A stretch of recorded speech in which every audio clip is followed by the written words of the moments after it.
Halo semuanya, selamat datang kembali di pembahasan mendalam kita. Hari ini kita bakal sentuh topik yang sangat manusiawi ya, tapi kita lihat dari kacamata sains yang mungkin bikin Anda kaget sedikit. Kita mau bedah nih, gimana kesepian itu ternyata bukan cuma perasaan sedih biasa, tapi kondisi biologis loh yang aktif mengubah cara otak kita bekerja. Sumber utama kita kali ini bab 21 dari buku Brain Power, karya Catherine DeLang.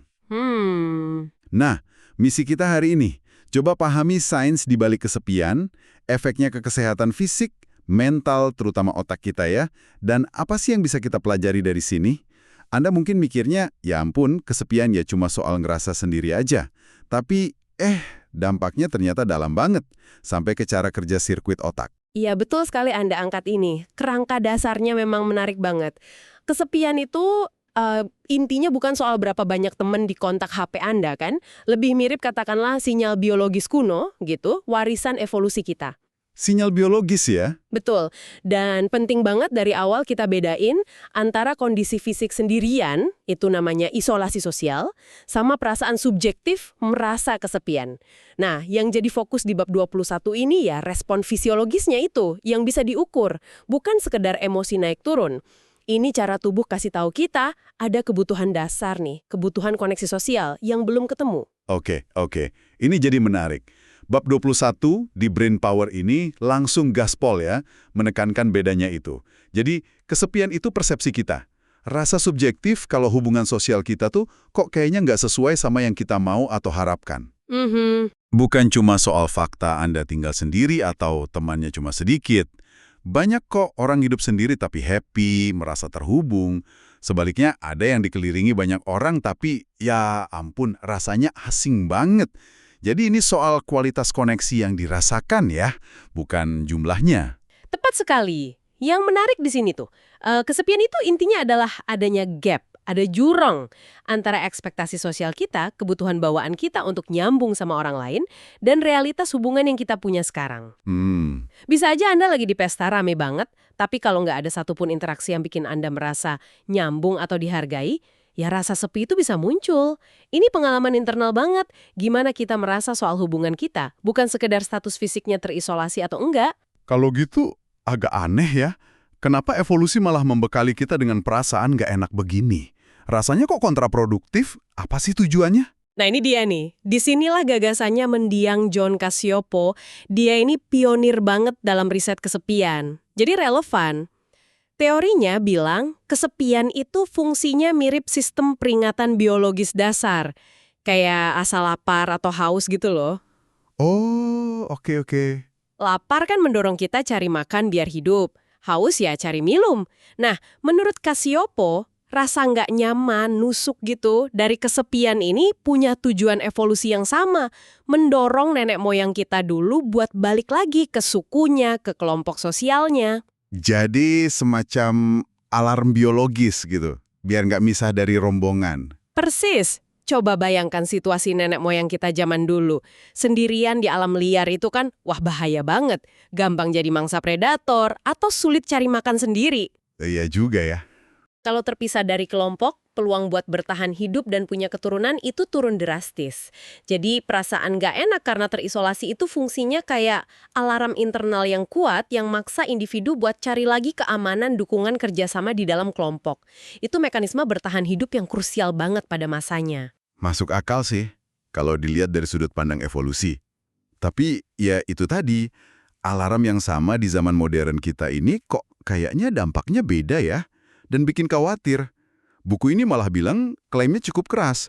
Dampak kesepian kronis buat kesehatan itu bisa lebih parah dari obesitas atau ngerokok 15 batang sehari. Wow! Iya kan? Makanya ini bukan masalah sepele. Sampai-sampai di Inggris ada menteri khusus urusan kesepian. Ada strategi nasionalnya skala.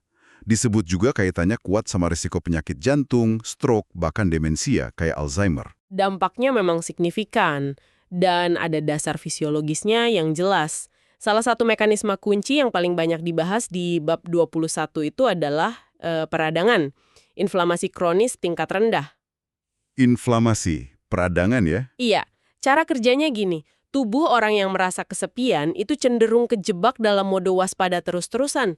Kayak respons lawan atau lari, fight or fight, tapi aktif terus, seolah-olah selalu ada ancaman di sekitar kita. Nah, ini memicu sistem imun kita buat produksi molekul-molekul proinflamasi secara berlebihan dan terus-menerus gitu. Tapi bukannya inflamasi itu sebenarnya bagus ya? Respons alami tubuh kalau ada luka atau infeksi gitu kan? Betul. Kalau jangka pendek, inflamasi akut itu penting banget buat penyembuhan. Masalahnya muncul kalau respons ini jadi kronis, aktif terus-menerus padahal nggak ada musuh nyata kayak infeksi. Peradangan kronis tingkat rendah ini ibaratnya kayak api kecil yang nyala terus di seluruh tubuh. Pelan-pelan, dia merusak jaringan dan organ sehat, termasuk pembuluh darah, bahkan otak. Nah, inilah jalur biologis yang nyambungin antara kesepian dengan naiknya risiko penyakit kardiovaskuler, stroke, dan juga bisa kontribusi ke proses neurodegeneratif yang ada di penyakit Alzheimer. Jadi gitu ya benang merahnya. Gimana perasaan di pikiran bisa ngefek banget secara fisik. Dan ini membawa kita ke bagian yang menurut saya paling, mengubah cara pandang dari bab 21 ini. Gimana persisnya kesepian ini ngutak-atik otak kita. Buku ini menyoroti satu perubahan kunci. Otak jadi hypervigilant. Super waspada gitu ya, terutama sama lingkungan sosial. Betul sekali. Hypervigilance ini artinya otak orang yang kesepian jadi terlalu sensitif pas mindai isyarat sosial di sekitarnya. Dan biasnya kuat banget untuk deteksi potensi ancaman. Ancaman sosial. Maksudnya gimana tuh? Ancaman sosial di sini bisa berupa tanda-tanda penolakan, kritik, orang nggak setuju, atau dikucilkan gitu. Otak itu seolah-olah nanya terus, gue aman nggak ya di sini? Orang ini bakal nyakitin gue secara sosial nggak ya? Waduh, kedengarannya capek banget ya kalau otaknya kerja gitu terus. Terus apa konsekuensinya dari kewaspadaan berlebih yang konstan ini dalam interaksi sehari-hari? Konsekuensinya lumayan kompleks dan seringnya malah bikin masalah makin parah. Pertama, muncul bias negatif yang kuat pas menafsirkan interaksi sosial. Orang yang kesepian cenderung lebih gampang nganggep ekspresi wajah datar itu negatif atau mikir komentar ambigu itu pasti kritik. Jadi lebih cepat curiga sama niat orang lain. Kedua, ada kecenderungan kuat buat antisipasi penolakan. Bahkan sebelum ngobrol aja mungkin udah siap-siap mental bakal ditolak atau dikecewain. Wah, ini kayak bikin ramalan yang jadi kenyataan sendiri gitu ya. Self-fulfilling prophecy.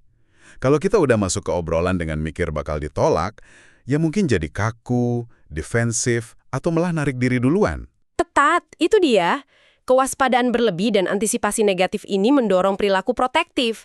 Mungkin jadi lebih diam, nggak berani lihat mata orang, atau malah nolak ajakan nongkrong biar nggak sakit hati. Ironis banget ya. Ironisnya, perilaku ini justru bikin orang lain jaga jarak dan malah menghalangi terbentuknya koneksi yang sebenarnya lagi dibutuhin banget. Ini yang bikin lingkaran setan. Kesepian bikin otak waspada, kewaspadaan mendorong perilaku narik diri. Perilaku narik diri malah memperkuat rasa kesepiannya. Makin dalam deh. Dan lingkaran setan ini makin kuat lagi gara-gara aspek biologis yang tadi kita omongin ya. Inflamasi itu. Iya, ada bukti menarik juga yang disinggung di buku ini. Inflamasi kronis yang menyertai kesepian itu sendiri, tampaknya bisa mengurangi motivasi buat bersosialisasi. Loh, kok bisa? Jadi molekul-molekul inflamasi itu bisa mempengaruhi area otak yang ngatur mood dan motivasi. Bikin kita jadi lemes, nggak ada energi, kurang minat buat keluar rumah atau ketemu orang. Jadi ada dorongan biologis tambahan buat isolasi diri. Wah. Ditambah lagi, kewaspadaan konstan ini juga sering nyambung ke masalah tidur. Otak susah buat bener-bener mati atau rileks, jadi kualitas tidur turun. Nah, kurang tidur kan makin bikin mood jelek dan fungsi kognitif keganggu lagi. Makin ruwet ya. Saya coba sambung-sambungin nih. Inflamasi kronis. Oke, otak selalu siaga, bias negatif, kurang tidur. Nah, gimana persisnya kombinasi ini bisa sampai ganggu kemampuan mikir kita? Tadi kan disebut ada penurunan kognitif, fungsi eksekutif gitu. Ini area riset yang masih terus berkembang ya, tapi gambarannya mulai kelihatan. Fungsi eksekutif itu loh, kemampuan otak tingkat tinggi buat merencanakan, atur prioritas, fokus, kendalikan impuls, pecahin masalah, itu sensitif banget sama stres kronis dan inflamasi. Oke. Kondisi waspada terus-menerus itu nguras sumber daya mental kita. Terus, inflamasi kronis juga bisa ganggu komunikasi antar sel saraf dan plastisitas otak, kemampuan otak buat berubah dan adaptasi. Nah, kombinasi ini, kalau jalan terus dalam jangka panjang, bisa bikin kinerja fungsi eksekutif menurun, mempercepat laju penurunan kognitif seiring usia, dan dalam beberapa kasus dianggap faktor resiko yang ikut mempercepat perkembangan penyakit neurodegeneratif kayak Alzheimer. Ini benar-benar nunjukin ya, dalamnya dampak kesepian itu jauh banget dari sekedar rasa sedih sesaat. Sampai nyentuh cara otak kita berfungsi dan kesehatan jangka panjang kita. Nah, pertanyaan penting berikutnya nih, siapa aja sih yang rentan merasa kesepian? Kan ada anggapan umum, ini masalahnya orang tua aja. Nah, itu mitos yang cukup kuat ya. Tapi data yang disajikan di Brain Power dan studi-studi lain nunjukin gambaran yang lebih kompleks. Memang betul, lansia bisa sangat rentan. Terutama kalau ada masalah kesehatan fisik yang bikin susah gerak, susah ketemu orang, atau kehilangan pasangan dan teman-teman sebayanya. Tapi, yang mengejutkan, beberapa survei besar di negara maju justru nemuin tingkat kesepian paling tinggi itu dilaporkan sama kelompok usia dewasa muda. Misalnya usia 16-24 tahun gitu. Hah? Orang muda? Kok bisa? Bukannya itu usia di mana harusnya paling gampang ya buat sosialisasi? Ada beberapa faktor nih yang mungkin main peran. Pertama, usia segitu kan masa transisi besar ya dalam hidup. Pindah dari rumah buat kuliah atau kerja, mulai bangun karir, cari pasangan baru. Nah, semua ini bisa bikin perasaan terputus dari lingkungan lama. Oh, iya juga ya. Kedua, ada potensi gap yang lebih gede antara ekspektasi sosial, mungkin dipengaruhi juga sama gambaran ideal di medsos ya, dengan realitas hubungan yang dijalanin. Ekspektasi yang nggak realistis bisa bikin hubungan yang ada jadi kerasa kurang memuaskan. Terus kepuasan sama kehidupan keluarga, komunitas, kualitas hubungan secara umum juga ngaruh banget. Bukan cuma soal punya banyak teman. Jadi bukan cuma lansia ya. Faktor kayak transisi hidup, ekspektasi kita, sama kualitas hubungan yang kita rasain, itu penting di semua umur. Tadi Anda sempat singgung soal genetika juga. Itu gimana maksudnya? Orang secara alami mungkin punya sensitivitas lebih tinggi terhadap perasaan terisolasi atau butuh koneksi sosial lebih besar dibanding yang lain. Tapi penting banget dicatat, genetika itu bukan takdir loh ya. Faktor lingkungan, pengalaman hidup, pilihan-pilihan kita, itu tetap main peran yang jauh lebih gede dalam menentukan kita merasa kesepian atau enggak. Gen mungkin kasih kecenderungan aja, tapi gimana kita ngelola hubungan dan persepsi kita itu tetap jadi kuncinya. Oke. Kita udah paham nih betapa seriusnya kesepian dan gimana dia bekerja di otak. Sekarang mari kita geser fokus ke solusi.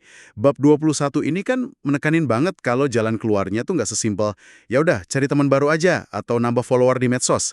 Apa kata riset soal strategi yang beneran efektif buat ngatasin kesepian yang udah kadung dalam? Ini poin krusial banget. Riset nunjukin, intervensi yang cuma fokus nambah jumlah kontak sosial itu seringnya kurang berhasil. Yang jauh lebih penting itu fokus ke kualitas hubungan. Kualitas ya, bukan kuantitas. Betul. Membina satu atau dua hubungan yang dalam, di mana Anda merasa beneran dipahami, bisa jadi diri sendiri, itu seringkali lebih manjur daripada punya banyak kenalan tapi dangkal. Soal media sosial, kuncinya itu pakainya buat koneksi aktif yang bermakna. Contohnya? Misalnya ya interaksi di grup yang minatnya sama, ngatur ketemuan offline, sharing hal personal ke teman dekat. Hindari cuma scrolling pasif yang malah bisa bikin kita banding-bandingin diri dan makin merasa kesepian. Oke, jadi memperdalam yang udah ada atau cari koneksi yang lebih otentik. Bukan cuma nambah jumlah. Tapi gimana kalau otak kita udah terlanjur disetel buat waspada dan curiga tadi? Gimana mutusin lingkaran setannya? Nah, Anda menyentuh inti dari strategi yang dianggap paling sukses menurut riset yang dirangkum di buku ini. Intervensi yang paling efektif itu yang targetnya adalah apa yang disebut maladaptive social cognition. Waduh, istilah apa lagi tuh? Maladaptive social cognition. Iya, itu pada dasarnya adalah pola pikir dan persepsi sosial yang negatif, bias, dan nggak fungsional, yang justru bikin kesepian kronis itu awet. Kayak kewaspadaan berlebih, hypervigilance, cenderung menafsirkan negatif, antisipasi penolakan yang tadi kita bahas itu. Kenapa disebut maladaptif ya? Disebut maladaptif karena meskipun rasanya kayak melindungi diri dalam jangka pendek kan, jadi nggak gampang sakit hati, pola pikir ini sebenarnya menghalangi kita mencapai tujuan jangka panjang, ngebentuk koneksi yang sehat dan memuaskan. Kalau curiga terus atau mikir jelek terus, kan susah percaya dan buka diri. Padahal itu dasar hubungan berkualitas. Iya. Jadi intervensi ini biasanya pakai teknik-teknik terapi kognitif perilaku, CBT, buat bantu orang ngenalin, nantang, dan ubah pola pikir negatif otomatis ini jadi lebih realistis dan seimbang. Tujuannya ya kalibrasi ulang cara otak mandang dan ngerespons interaksi sosial. Masuk akal banget. Jadi ngatasin akar masalahnya di tingkat persepsi otak itu sendiri. Selain itu, ada strategi lain nggak yang juga terbukti bantu? Ada. Menemukan tujuan atau makna dalam hidup juga sangat ditekankan. Terlibat dalam aktivitas yang kita rasa bermakna, entah itu jadi relawan, tekunin hobi, fokus ke karir atau pendidikan, atau gabung ke kelompok minat bareng kayak klub buku, olahraga, seni. Itu seringkali secara alami bawa kita ke interaksi sosial yang positif dan otentik. Berkontribusi, yang bisa ngelawan perasaan hampa yang sering nemenin kesepian. Terus ada juga temuan menarik, walau bukan solusi utama ya, soal hubungan antara kehangatan fisik dan sosial. Hal simpel kayak mandi air hangat, pegang minuman hangat, pakai selimut nyaman itu secara sementara bisa sedikit meredakan rasa dingin psikologis dari isolasi sosial. Unik juga ya. Mungkin karena ada sirkuit otak yang tumpang tindih gitu, yang proses dua jenis kehangatan ini. Terus gimana soal penelitian obat yang sempat disinggung? Kayak pregnenolon itu. Apa ini jadi harapan masa depan? Ya, bab 21 nyebutin sekilas risetnya Stephanie Casiopo soal potensi pregnenolon ini. Ini hormon steroid alami yang lagi diteliti. Apakah bisa bantu ngurangin bias negatif dan respons waspada berlebih di otak orang kesepian, biar mereka lebih gampang nerima intervensi psikologis gitu. Tapi Riset yang sangat awal dan dianggap cukup kontroversial. Jadi ya untuk sekarang ini fokus utama solusinya tetap di intervensi psikologis, perubahan perilaku, dan ningkatin kualitas hubungan sosial, bukan di obat. baiklah, mari kita coba tarik benang merah dari diskusi kita soal bab 21 Brain Power ini ya. Poin kunci pertama, dan ini sering kelewat. Kesepian itu bukan cuma bikin Anda sedih, tapi secara biologis mengubah otak Anda jadi semacam mesin deteksi ancaman sosial lewat inflamasi kronis dan hypervigilance tadi. Kedua, perubahan di otak dan tubuh ini ada konsekuensi nyatanya buat kesehatan jangka panjang. Naikin resiko penyakit fisik, kayak jantung, terus juga percepat penurunan kognitif, dan risiko demensia. Yang menarik juga, inflamasi kronis ini nggak cuma jelek buat organ, tapi bisa juga melemahkan dorongan Anda buat cari teman. Makin kejebak deh di lingkaran kesepian. Ketiga, ini krusial banget. Kesepian itu soal persepsi subjektif kita tentang koneksi. Soal gap antara hubungan yang kita mau dan yang kita rasa kita punya. Bukan sekedar soal kita fisik sendirian atau banyak kenalan. Dan keempat, karena akarnya sering ada di persepsi dan pola pikir, solusi paling efektif bukan cuma nambah teman, tapi fokus ke kualitas hubungan, nemuin tujuan hidup, dan yang paling penting, secara aktif ngatasin pola pikir negatif dan kewaspadaan berlebih, maladaptive social cognition, yang bikin koneksi jadi susah. Memahami kesepian sebagai kondisi biologis, bukan kelemahan karakter itu penting banget ya, buat ngurangin stigma. Ini bantu kita lihatnya sebagai sinyal, oh ada yang perlu diperhatiin nih dalam cara kita connect sama orang. Dan ngarahin ke solusi yang nyentuh akar masalahnya di otak dan persepsi kita. Tepat sekali, ini membuka pintu untuk pendekatan yang lebih berempati dan efektif ya, baik buat diri sendiri maupun buat orang lain yang mungkin lagi ngalamin ini. Nah, sebagai penutup nih, saya mau ninggalin Anda dengan satu pemikiran buat direnungkan. Mengingat gimana otak kita yang merasa kesepian ini secara otomatis jadi super waspada sama potensi penolakan atau ancaman sosial, gimana caranya kita bisa secara sadar mulai melatih ulang respons ini ya? Gimana kita bisa dekati interaksi sosial berikutnya, sekecil apapun itu, bukan dengan kacamata apa yang bisa salah, tapi dengan rasa penasaran, apa peluang untuk koneksi di sini? Bahkan pas kita lagi merasa paling nggak yakin atau rentan. Melatih ulang persepsi ini mungkin nggak gampang ya, tapi paham mekanismenya itu udah langkah pertama yang kuat banget. Pertanyaan reflektif yang sangat relevan untuk kita bawa pulang dan pikirkan. Terima kasih banyak sudah menyimak pembahasan mendalam kita kali ini. Semoga ada manfaatnya ya. Dan sampai jumpa di kesempatan berikutnya.